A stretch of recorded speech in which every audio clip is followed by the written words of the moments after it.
नेपाल की प्रधानमंत्री सुशीला कार्की ने अपनी अंतरिम सरकार में कैबिनेट विस्तार करते हुए 4 नए मंत्रियों को शामिल किया है। राष्ट्रपति रामचंद्र पौडेल ने अनिल कुमार सिन्हा, महावीर पुन, जगदीश खरेल और मदन परियार को पद और गोपनीयता की शपथ दिलाई है। इस कदम के बाद अंतरिम सरकार में प्रधानमंत्री समेत कुल 8 मंत्री हो गए हैं। कैबिनेट विस्तार में महावीर पुन को शिक्षा, विज्ञान और प्रौद्योगिकी मंत्रालय की जिम्मेदारी दे दी गई है। आपको बता दें कि पुनः राष्ट्रीय आविष्कार केंद्र के अध्यक्ष भी है और उन्हें नवाचार, शिक्षा सुधार में विशेष अनुभव उनका माना जाता है। जगदीश खरेल, जो वरिष्ठ पत्रकार और इमेज मीडिया ग्रुप के समाचार प्रमुख रह चुके हैं, उनको बता रहे हैं कि को संचार, सूचना और प्रौद्योगिकी मंत्रालय का नेतृत्व सौंप दिया गया है। इससे डिजिटल नीति और सूचना प्रबंधन में सरकार की पकड़ मजबूत हो जाएगी। इसके अलावा मदन परियार को कृषि मंत्रालय का कार्यभार भी दे दिया गया है। कृषि क्षेत्र में उनके नेतृत्व से किसानों और ग्रामीण अर्थव्यवस्था को लाभ मिलने की संभावना लगातार जताई जा रही है। बता दें कि पूर्व न्यायाधीश अनिल कुमार सिन्हा को उद्योग और भूमि सुधार मंत्रालय का जिम्मा मिला। कैबिनेट विस्तार के साथ ही प्रधानमंत्री कार्की कई अहम मंत्रालय पर खुद भी नियंत्रण रख रही हैं। इससे पहले रविवार को राष्ट्रपति कार्यालय ने यह घोषणा की थी कि अंतरिम सरकार में 5 नए मंत्रियों को शपथ दिलाई जाएगी। हालांकि संगीता कौशल मिश्रा को विवादास्पद पृष्ठभूमि के कारण इस सूची से हटा दिया गया। उनके खिलाफ नेपाल की भ्रष्टाचार विरोधी संस्था CIAA द्वारा मामले की जांच की जा रही थी। प्रधानमंत्री सुशीला कार्की 12 सितंबर 2025 को पद संभाल चुकी है। आपको बता दें कि 73 वर्षीय कार्की की सरकार बनने से पहले नेपाल की राजनीति स्थिति काफी अस्थिर हो गई थी। KP शर्मा ओली की सरकार भ्रष्टाचार और सोशल मीडिया प्रबंधन को लेकर हुए जेन ज़ी आंदोलन और विरोध प्रदर्शन के कारण गिर गई थी। प्रधानमंत्री कार्की की नियुक्ति के बाद राजनीतिक अनिश्चितता का अंत हुआ और अंतरिम सरकार का गठन हुआ। प्रधानमंत्री कार्की ने अपने पद संभालते हुए ऊर्जा, जल संसाधन और भौतिक योजना मंत्री के रूप में कुलमा घिसिंग, वित्त मंत्री के रूप में रामेश्वर खनल और गृह मंत्री के रूप में ओम प्रकाश को नियुक्त किया था। अंतरिम सरकार का कार्यकाल आगामी 5 चुनाव, आपको बता दें कि आम चुनाव तक होगा, जो 5 मार्च 2026 को होना तय है। कुल मिलाकर कैबिनेट विस्तार के साथ प्रधानमंत्री कार्की ने सरकार को स्थिर करने और विभिन्न मंत्रालयों में विशेषज्ञ नेतृत्व सुनिश्चित करने का प्रयास किया है। नए मंत्रियों की नियुक्ति से शिक्षा, कृषि, उद्योग और सूचना प्रौद्योगिकी क्षेत्र में नीतिगत सुधार और सक्रिय पहल की साफ तौर पर उम्मीद है। इस कदम को नेपाल की राजनीतिक स्थिरता और अंतरिम सरकार की मजबूती के लिए बहुत ज्यादा अहम माना गया है।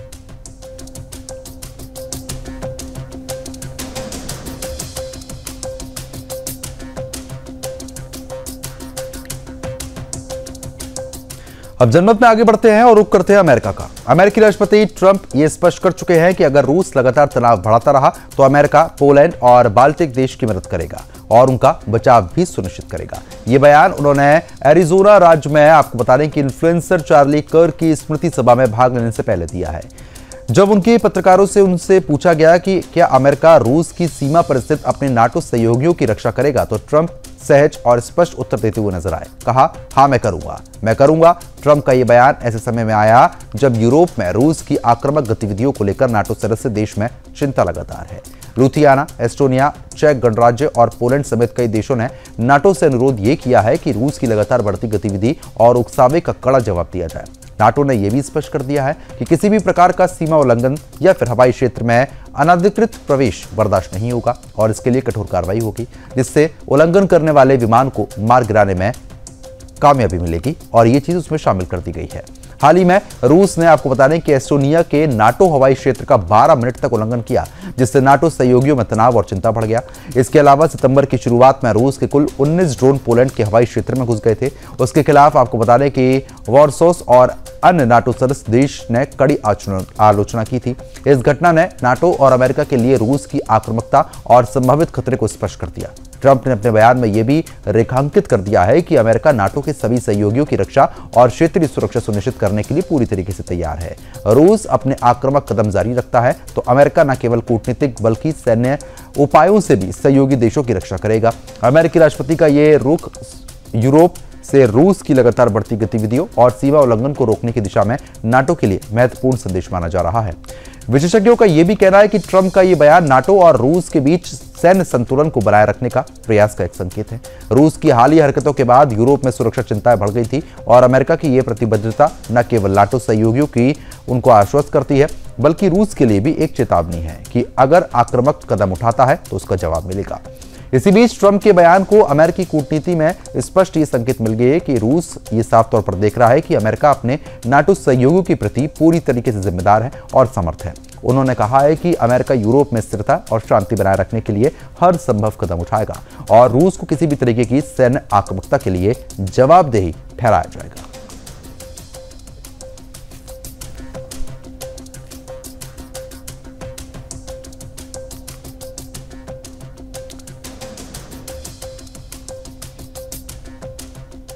अब बात करते हैं एक महत्वपूर्ण जानकारी के बारे में। विदेश मंत्री एस जयशंकर और अमेरिकी विदेश मंत्री मार्को रूबियो आज न्यूयॉर्क में आमने सामने उनकी बैठक हुई है।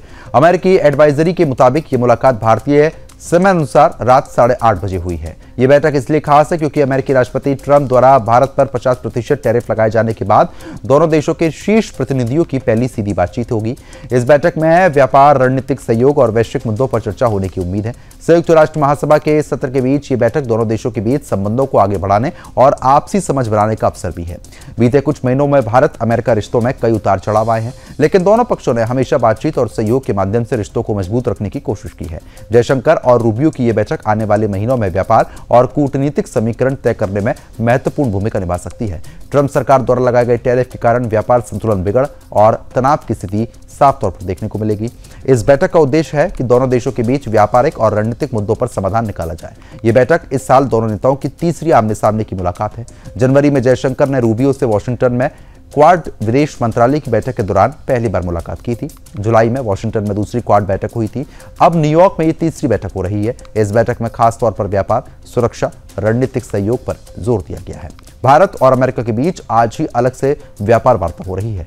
माना यह भी जा रहा है कि जयशंकर रूबियो की बैठक इस वार्ता को बहुत मजबूती देगी। व्यापार घाटा, निवेश, टैरिफ कटौती और निर्यातकों पर असर जैसे मुद्दों पर विशेष रूप से चर्चा होगी। भारत ने साफ कर दिया है कि टैरिफ का बोझ उसके उद्योग और निर्यातकों पर भारी पड़ रहा है। इसके साथ ही यह बैठक केवल व्यापार तक सीमित नहीं होगी।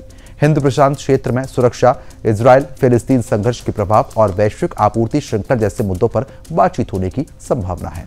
अमेरिका ये चाहता है कि भारत उसकी रणनीतिक साझेदारी को और मजबूत करे। वहीं भारत संतुलित दृष्टिकोण बनाए रखना चाहता है।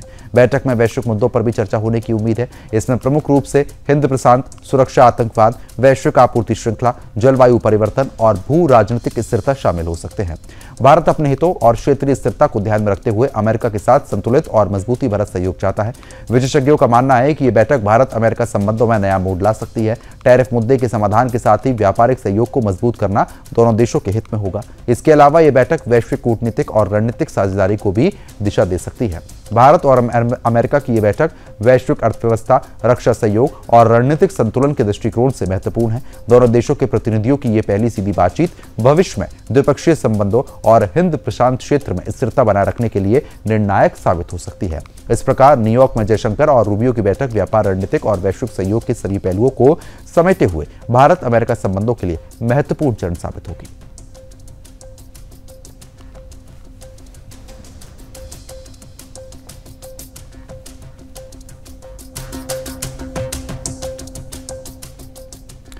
तो आगे बढ़ते हैं। पाकिस्तान में तबाही मची हुई है। पाक सेना ने अपने ही लोगों पर चीन के जेट फाइटर से हमला कर दिया। रविवार की रात वक्त था करीब 2 बजे। खैबर पख्तूनख्वा प्रांत के तिराही घाट का मात्रेदारा गांव गहरी नींद में सोया हुआ था। लोग अपने घरों में सो रहे थे। अचानक आसमान से गड़गड़ाहट गूंजी और कुछ ही पलों में गांव लाशों के ढेर में बदल गया था। पाकिस्तानी आर्मी के लड़ाकू विमानों ने इस गांव पर बमबारी कर दी। स्थानीय लोगों के मुताबिक JF-17 फाइटर जेट ने 8 LS-6 बम गिराए। इस हमले में कम से कम 30 लोगों की मौत हो गई। मरने वालों में औरतें और बच्चे भी हैं। 20 से ज्यादा लोग घायल हुए। AMU TV से स्थानीय लोगों के हवाले से बताया गया कि खैबर जिले के तिराहा इलाके में नागरिकों के घरों को निशाना बनाकर पाकिस्तानी आर्मी ने हमला कर दिया। धमाकों के बाद कई घर ढह चुके हैं। सोते हुए लोग मलबे के नीचे दब गए। हमले के करीब 10 घंटे बाद भी स्थानीय लोग और बचाव दल शवों की तलाश में जुटे ही रहे। सोमवार दोपहर तक राहत और रेस्क्यू काम जारी रहा। आशंका जताई जा रही है कि मृतकों की संख्या बढ़ सकती है।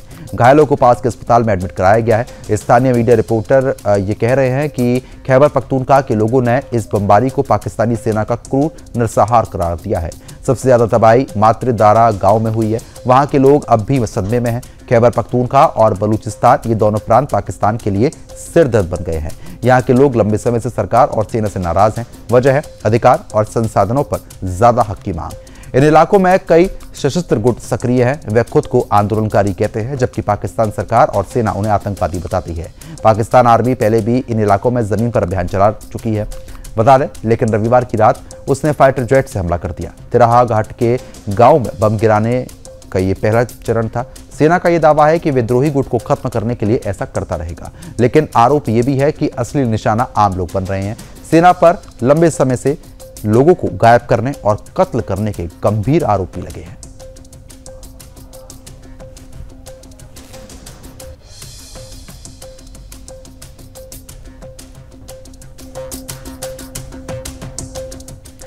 खैबर पख्तूनख्वा के तिराहा घाटी के मात्रे दारा गांव में बीती रात पाकिस्तानी सेना की हवाई कार्रवाई में 30 निर्दोष नागरिकों की जान चली गई। मृतकों में महिलाएं और बच्चे शामिल थे। स्थानीय लोग और अफरीदी पश्तून जनजाति के नेताओं का यह कहना है कि यह हमला सीधे नागरिकों को निशाना बनाकर हुआ। इसे नरसंहार माना जाएगा। घटना के बाद अफरीदी आपको बता दें कि जनजाति के नेता गांव में आपात बैठक कर रहे हैं और हमले के खिलाफ रणनीति पर चर्चा हो रही है।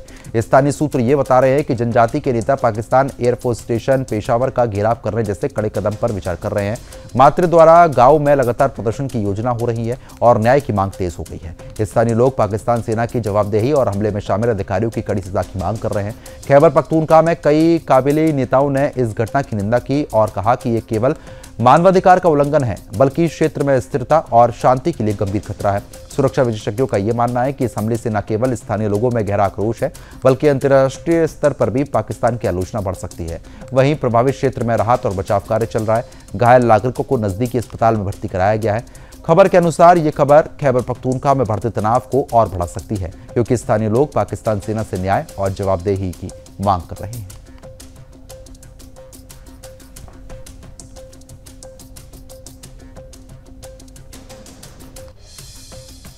अब रुक करते हैं हिमाचल प्रदेश का। हिमाचल प्रदेश में हाल ही में आई आपदा ने कुल्लू और मंडी जिलों में भारी तबाही मचा दी। इस आपदा की मार झेल रहे लोगों के लिए राहत कार्यों में देश भर से मदद के हाथ बढ़ गए। इसी कड़ी में बॉलीवुड अभिनेत्री प्रीति जिंटा ने भी अपने आपदा प्रभावित राज्य की मदद के लिए कदम बढ़ाया। प्रीति जिंटा, जो हिमाचल प्रदेश के शिमला से संबंध रखती है, उन्होंने 30 लाख रुपए की आर्थिक सहायता भेजी है। ये राशि सीधे तौर पर मंडी और कुल्लू जिले में हुई आपदा से प्रभावित लोगों की राहत और पुनर्वास कार्यों में इस्तेमाल होगी। प्रीति जिंटा ने यह राशि समाजसेवी सर्वजीत सिंह बॉबी के संस्था के माध्यम से भेजी है। सर्वजीत सिंह बॉबी ने इस सहयोग के लिए अभिनेत्री का आभार व्यक्त करते हुए कहा कि योगदान आपदा प्रभावित क्षेत्रों में राहत कार्यों को गति देने में बहुत मददगार साबित होगा। उन्होंने बताया कि जिला कुल्लू के बंजार, सेंच और आसपास के गांव में अब भी सबसे अधिक मदद की आवश्यकता है और इस आर्थिक सहायता से वहां राहत कार्य में प्राथमिकता हो जाएगी। सर्वजीत सिंह बॉबी ने बताया कि इस राशि को बढ़ाकर 50 लाख रुपए तक करने की योजना भी बनाई जा रही है, जिससे और अधिक प्रभावितों तक राहत पहुंचाई जा सके। उन्होंने कहा कि प्रीति जिंटा की मदद से शुरू की गई प्रक्रिया को अन्य दानदाताओं और समाजसेवियों के सहयोग से बढ़ाया जाएगा। उन्होंने ये भी बताया कि राहत कार्यों में भोजन, पानी, तंबू और अन्य जरूरी सामग्री के वितरण पर विशेष ध्यान दिया जाएगा। साथ ही प्रभावित लोगों को सुरक्षा, आवास और चिकित्सा सुविधा उपलब्ध कराने की भी योजना है। सर्वजीत सिंह बॉबी, जो ऑलमाइटी संस्था शिमला के अध्यक्ष और समाजसेवी हैं, उन्होंने कहा है कि सहयोग से प्रभावित लोगों को मानसिक और आर्थिक सहारा मिलेगा। उन्होंने सभी नागरिकों और समाजसेवी से अपील की है कि वे भी आपदा पीड़ितों के लिए आगे आएं और मदद करें।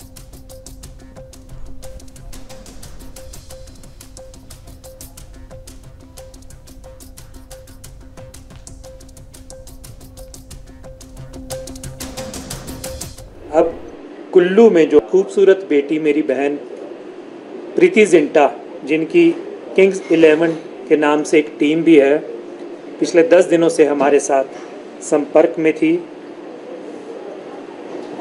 और ये बातचीत चल रही थी कि वो हिमाचल के लिए कुछ करना चाहती हैं। और इसी दौरान उनके जो भाई आर्मी में हैं और असम में पोस्टेड हैं, वो शिमला आए और उन्होंने शिमला में आकर हमारे लंगर में हमारी व्यवस्था देखी और वहाँ पर लगभग 2 घंटे सेवा भी की। वो छुट्टी मनाकर चले गए। उसके बाद प्रीति जिंटा जी की माता जी वो लंगर आए, उन्होंने भी वहाँ पर आकर सेवा की और उन्होंने भी हमारी सेवा को सराहा। श्राद्धों के दिनों में ही आए थे और बीच में हमारी बातचीत जारी थी और मुझे बताते हुए बड़ी खुशी हो रही है कि प्रीति जिंटा जी की टीम्स किंग 11 ने हमारे को शनिवार को 30 लाख रुपया हमारे अकाउंट में डाल दिया है। हमारे तक वो पैसा उनका पहुंच गया है और अब हमारा हौसला और बढ़ गया है और मैं आपके द्वारा उनका भी बहुत बहुत धन्यवाद करता हूँ। आज सुबह मैंने उनके भाई से भी बात की, अभी थोड़ी देर पहले भी दोबारा बातचीत की है।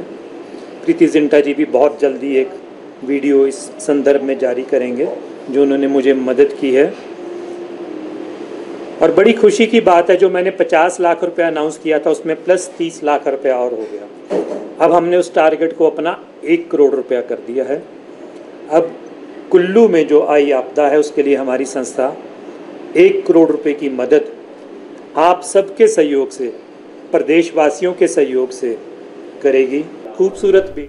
तो आगे बढ़ते हैं। देश भर में शारदीय नवरात्र की शुरुआत हो चुकी है। मंदिरों में माता की आराधना, पंडालों में भक्ति की गूंज और चौक चौराहों पर रंग बिरंगे पंडालों सजे गरबा डांडियों की धूम मची हुई है। खासकर गुजरात और मुंबई में नवरात्र के 9 दिन मानो त्योहार से ही आगे निकल गए हों, संस्कृति और परंपरा का संगम बन जाते हैं। इसी बीच महाराष्ट्र सरकार में मंत्री और बीजेपी नेता नितेश राणे के बयान उनके द्वारा दिए गए हैं और नवरात्र के डांडिया कार्यक्रम को लेकर उन्होंने आयोजकों से अपील की है कि इन आयोजन में केवल हिंदू ही शामिल हो। राणे का ये कहना है कि डांडिया मुस्लिम धर्म से हराम है और अगर कोई भी मुस्लिम इसमें हिस्सा लेता है और अगर वो पाया जाता है तो उसका धर्म परिवर्तन कर देना चाहिए। समर्थक जहां इसे धार्मिक परंपराओं की रक्षा बताकर समर्थन दे रहे हैं, तो वहीं विपक्ष और सेकुलर खेमे ने इस बयान पर कड़ी आपत्ति जता दी। उनका यह कहना है कि नवरात्र जैसे उत्सव को जोड़ने का प्रतीक होना चाहिए, न कि समाज में दरार डालने का जरिया। फिलहाल देश भर में गरबा डांडिया की रौनक पर बयानबाजी का सियासी आंच लगातार देखने को मिल रही है। अब देखना यह होगा कि नवरात्र के पावन अवसर पर उठाए विवाद किस दिशा में आगे बढ़ता है। हमारे नवरात्र और हमारे डांडिया जो हमारा हिंदू ये है फेस्टिवल है, उसके अंदर जिनके धर्म में मूर्ति पूजन को परमिशन ही नहीं है, इस्लाम या कुरान के अंदर मूर्ति पूजा इसको हराम माना जाता है, गलत माना जाता है, वैसे लोगों को आप डांडिया नवरात्रि में क्यों आने देंगे? क्या करेंगे वो लोग अंदर आके? अभी तक का अनुभव ऐसा ही है कि ये लोग, इन्होंने इनके लिए जो जिहादी मानसिकता से हमारे डांडिया की तरफ देखते हैं, उनके लिए ये डांडिया, ये नवरात्र के जो फेस्टिवल, ये जो इवेंट है, उनके लिए लव जिहाद के अड्डे है। डांडिया के बाहर उसका नाम होता है आमिर, डांडिया के अंदर आके वो बन जाता है आशीष, हिंदू नाम लगाता है, गलत आइडेंटिटी बताता है, हमारे हिंदू बहनों के साथ गलत पहचान दिखा के वो डांडिया खेलता है और फिर वो लव जिहाद के माध्यम से उनकी जिंदगी खराब करता है। तो ऐसे लोगों को तो डांडिया में एक भी कदम अंदर आने की परवानगी नहीं देनी चाहिए। उल्टा तो मैं ये भी कहूँगा कि अगर इनमें से कोई मिल गया अंदर डांडिया खेलते वक्त, तो वहाँ का वहाँ उनका धर्मांतर कर दो। उनको अगर सच्ची में अगर हिंदू फेस्टिवल में आना है, हमारा डांडिया खेलना है, हमारे देवी को जाके नमस्कार करना है, मतलब उनको हिंदू बनना है, तो असली में उसका नाम आशीष कर दो। आखिर में हम सब हिंदू ही थे पहले, सभी के सभी ये पूरा हिंदू ही था। फिर जाके अलग अलग तरीके से ये जो इस्लामिक जो कोई लोग आए, उन्होंने धर्मांतर करके कुछ थोड़ा इधर उधर कर दिया है। पर आखिर में किसी को भी अगर घर वापसी करनी हो तो नवरात्रि जैसे अच्छे दिन हो ही नहीं सकते। इसलिए हर एक नवरात्र उत्सव के जो उन्होंने कार्यक्रम रखे, उनको तो आपके माध्यम से मैं अपील करूंगा कि ऐसे किसी को भी अन्य धर्म से अगर हमारे हिंदू धर्म में आना हो, उसकी भी तैयारी में रहे। कोई भी अगर आमिर, अब्दुल, शेख कोई भी मिला, वो अगर हमारे अगर डांडिया में मिला तो वहीं का वहीं उसका धर्मांतर कर दो और हमारे हिंदू धर्मों में वापस लेके आओ। कुछ पंडाल हमारे नवरात्र और मां भगवती के पावन पर्व यानी कि शारदीय नवरात्र के पहले दिन उत्तर प्रदेश के मुख्यमंत्री योगी आदित्यनाथ ने मंदिर में कलश स्थापित किया, जिसकी तस्वीरें आप लगातार देख रहे हैं। मां भगवती की उपासना के महापर्व शारदीय नवरात्र के प्रथम दिन पर महंत और यूपी के मुख्यमंत्री योगी आदित्यनाथ ने गोरखनाथ मंदिर में कलश स्थापित किया है और विधि विधान के साथ पूजा अर्चना करते हुए मुख्यमंत्री यहां पर नजर आ रहे हैं, क्योंकि पावन पर्व शारदीय नवरात्र शुरू हो चुका है और आज प्रथम दिन था। प्रथम दिन के लिए विशेष पूजा अर्चना यहां पर मुख्यमंत्री कर रहे हैं। सीएम योगी ने गोरखनाथ मंदिर में कलश भी स्थापित किया है और 9 दिन तक लगातार इसी तरीके से पूजा पाठ जारी रहेंगे।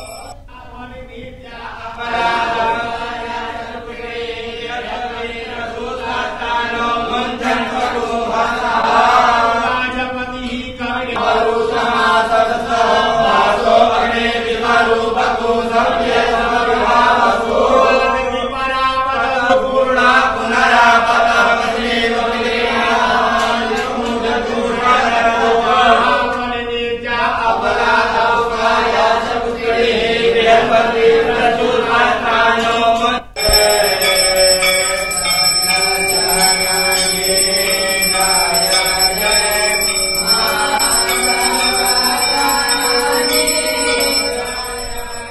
तो वहीं भारत ने रक्षा उत्पादन के क्षेत्र में एक और ऐतिहासिक कदम उठाया है। रक्षा मंत्री राजनाथ सिंह मोरक्को के बेरिशेड में टाटा एडवांस सिस्टम के पहले मैन्युफैक्चरिंग प्लांट का उद्घाटन करने वाले हैं।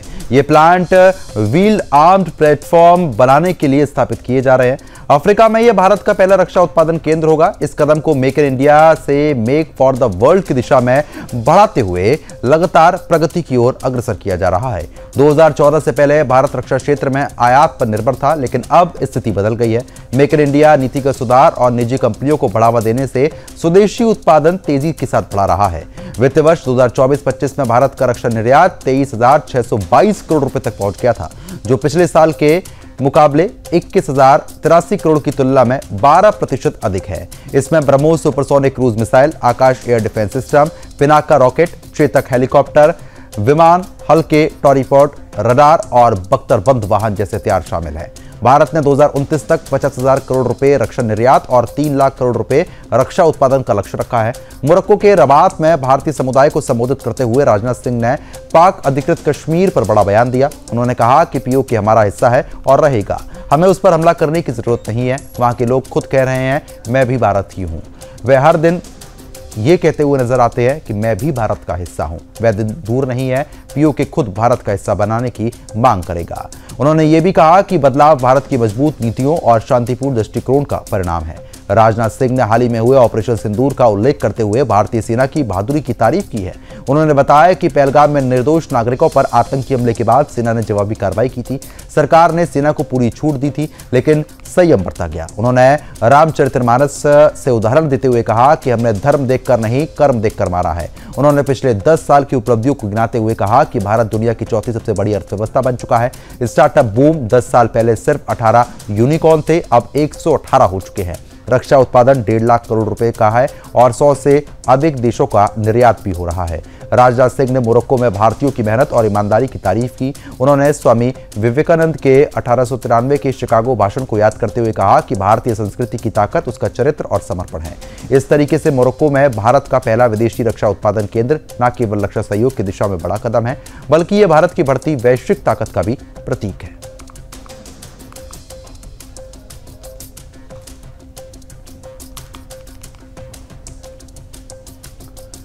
तो रक्षा मंत्री राजनाथ सिंह करेंगे मोरक्को में उद्घाटन। अफ्रीका में भारत का पहला विदेशी रक्षा उत्पादन केंद्र शुरू हो रहा है। टाटा एडवांस सिस्टम का व्हील्ड आर्म्ड प्लेटफॉर्म प्लांट जो है वो स्थापित होगा। मेक इन इंडिया से मेक फॉर द वर्ल्ड की ओर भारत अग्रसर है। रक्षा निर्यात 2024-25 में 23,622 करोड़ रुपए पहुंच गया है। 2029 तक 50,000 करोड़ का रक्षा निर्यात का लक्ष्य भी रखा गया है।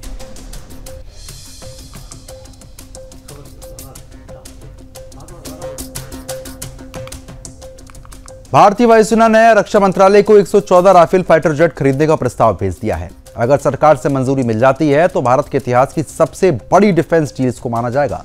माना यह भी जा रहा है कि भारत और फ्रांस के बीच 114 राफेल के लिए करीब 25 अरब डॉलर की डील हो सकती है, जिसको लेकर पाक के डिफेंस एक्सपर्ट्स का यह कहना है कि भारत के इस डिफेंस सौदे के बाद एयरफोर्स जो कि पाकिस्तान के पास स्थिति जो है वो उनकी खराब कर देगा। युद्ध के लिए उसको अपनी नई स्ट्रेटेजी पर काम करना होगा और एक बार फिर से पुनर्विचार करने की जरूरत है। 114 राफेल फाइटर जेट सौदा भारत की रक्षा खरीद नीति में बहुत बड़े बदलाव के संकेत दे रहा है। अगर उन्होंने कहा कि राफेल फाइटर जेट बेड़े का विस्तार भारत को एक ऐसा लाभ देगा जिसका उसका वायु बेड़ा ज्यादा संगठित हो जाएगा, कौशल और ताकतवर बन जाएगा। इसके साथ ही पाक एयरफोर्स के लिए यह स्थिति बहुत ज्यादा गंभीर चुनौती खड़ी कर देगी। मामला सिर्फ राफेल बनाम JF-17 फाइटर जेट का नहीं है, बल्कि एक पूरी प्रगतिशील बढ़त का है। भारत ने राफेल के लिए ऑपरेशन और रखरखाव की व्यवस्था स्थापित करने में पहले ही महत्वपूर्ण निवेश कर दिया है। आपको बता दें कि बेड़े का विस्तार करना इसकी स्क्वाड्रन ताकत को बढ़ावा देना एक बराबर है, जबकि पाक एक्सपर्ट्स भारत के 114 राफेल फाइटर जेट डील को पाकिस्तान एयरफोर्स के लिए बहुत बड़ी टेंशन बता रहे हैं। उनका यह कहना है कि भारतीय वायुसेना का राफेल को लेकर रुझान पारंपरिक डिफेंस खरीदारी के पैटर्न से पूरा अलग है, क्योंकि पहले भारत अलग अलग देशों से फाइटर जेट खरीदा करता था, लेकिन इससे भारत के सामने लॉजिस्टिक और नेटवर्क इंटीग्रेशन को लेकर काफी परेशानी आती थी। लेकिन भारतीय वायुसेना ने अब पारंपरिक खरीदारी से आगे बढ़कर हाई लो मिक्स मॉडल को अपनाने की तरफ आगे बढ़ा दिया है एक कदम, जहां राफेल जैसे 4.5 प्लस जनरेशन फाइटर जेट सबसे टॉप पर होंगे और उसके बाद स्वदेशी तेजस फाइटर जेट भारत के सेकंड लाइन डिफेंस को मजबूती देंगे। इसके अलावा अपग्रेडेड सुखोई गहरे स्ट्राइकर और स्पेशल मिशन में भूमिका निभाएंगे। एक्सपर्ट्स का यह भी कहना है कि ये स्टैंडर्ड न सिर्फ भारत की ट्रेनिंग और इंटर ऑपरेटिबिलिटी का आसान बना देगा, बल्कि स्क्वाड्रन विस्तार को भी काफी तेजी के साथ आगे बढ़ाएगा। लेकिन पाकिस्तान के पास एडवांस फाइटर जेट के नाम पर सिर्फ JF-17 और J-10C विमान है, जो राफेल के नेटवर्क वॉरफेयर से मुकाबला कर ही नहीं पाएंगे। पाकिस्तान के डिफेंस एक्सपर्ट्स इस डील को पाकिस्तानी वायुसेना के लिए चुनौतीपूर्ण और तनावपूर्ण मान रहे हैं। उनका यह कहना है कि राफेल का यह विस्तार केवल JF-17 बनाम राफेल की तुलना नहीं है, बल्कि यह भारत की संपूर्ण वायु युद्ध प्रणाली में एक गहराई से किया गया बदलाव है। राफेल के साथ भारत ने पहले ही संचालन और रखरखाव ढांचे में बहुत बड़ा निवेश किया है। अब इस ढांचे का विस्तार कर 114 नए विमान जोड़ना भारत के लिए सबसे प्रभावी और तेज तरीका बनता जा रहा है। वहीं पाकिस्तान के पास JF-17 और J-10C जैसे विकल्प हैं, लेकिन इसकी क्षमताएं राफेल के नेटवर्क, सिंडिकेट वॉरफेयर और इलेक्ट्रॉनिक सिस्टम के सामने कमजोर पड़ती है।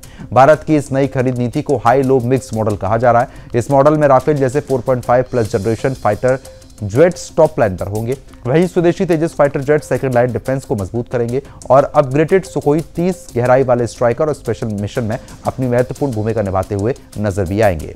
ये भारत की रणनीतिक सोच, तकनीकी आत्मनिर्भरता और सामरिक तैयारियों का अगला कदम है। और अगर ये सौदा मंजूरी पा जाता है तो आने वाले वर्षों में भारत की वायुसेना दक्षिण एशिया की सबसे प्रभावी और संगठित एयरफोर्स बन सकती है। पाकिस्तान भले ही इसे हल्के में ना ले, लेकिन इस सौदे की गूंज इस्लामाबाद की रणनीति को हिलाकर जरूर रखेगी।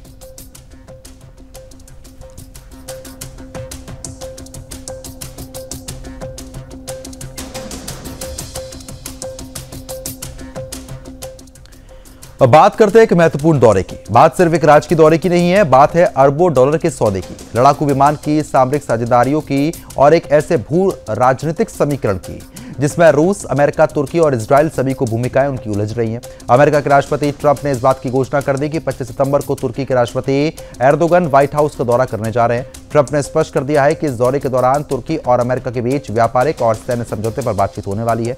बात हो रही है अरबों डॉलर की संभावित डील्स की, और जिन सौदों की रूपरेखा सामने आई है वह सामान्य नहीं है बल्कि असाधारण है। अमेरिका के राष्ट्रपति ट्रंप ने यह कहा कि 25 सितंबर को तुर्की के राष्ट्रपति एर्दोगन व्हाइट हाउस का दौरा करने जा रहे हैं।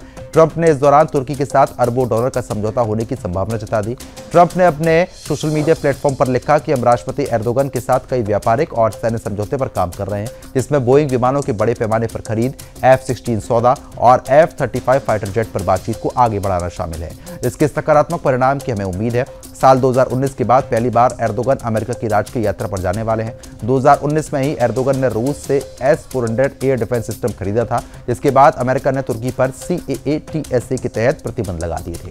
यूरेशियन टाइम्स ने यह कहा कि बोइंग और लॉकहीड मार्टिन के साथ तुर्की की काफी महत्वपूर्ण डील हो चुकी है। बोइंग को तुर्की को राष्ट्रीय विमानन कंपनी टर्किश एयरलाइंस से 250 यात्री विमान का ऑर्डर मिला, जिसमें बोइंग 737 मैक्स और लगभग 75 बोइंग 787 ड्रीमलाइनर जेट शामिल है। बोइंग को तुर्की की राष्ट्रीय विमानन कंपनी टर्किश एयरलाइंस से 250 यात्री विमान का ऑर्डर मिल सकता है, जिसमें बोइंग 737 मिक्स और करीब 75 बोइंग 787 ड्रीमलाइनर जेट शामिल होंगे। इसके अलावा भी तुर्की और अमेरिकी कंपनियों के बीच कई तरीके के समझौते हो सकते हैं। एर्दोगन के व्हाइट हाउस दौरे के दौरान तुर्की और अमेरिका के बीच 40 F-16 ब्लॉक 70 वाइपर लड़ाकू विमानों की खरीद के साथ ही लगभग 70 से ज्यादा मौजूदा F-16 विमानों के आधुनिकीकरण किट पर बातचीत आगे बढ़ सकती है।